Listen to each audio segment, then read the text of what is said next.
Para pengungsi yang mendirikan tenda mereka di sebelah perbatasan Mesir di Rafah Selatan jalur Gaza berpikir bahwa mereka akan aman-aman saja.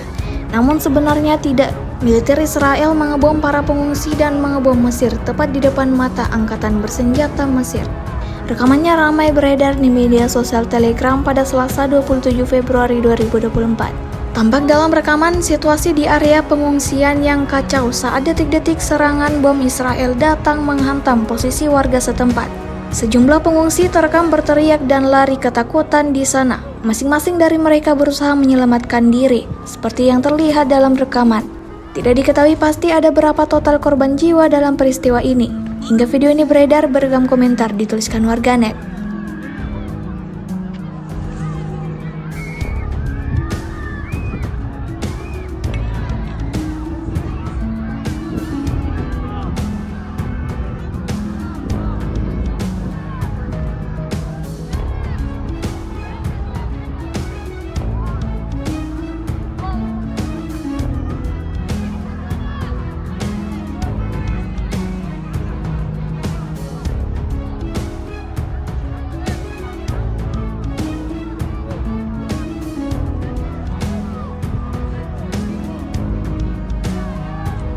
Download Tribun X sekarang, menghadirkan lokal menjadi Indonesia.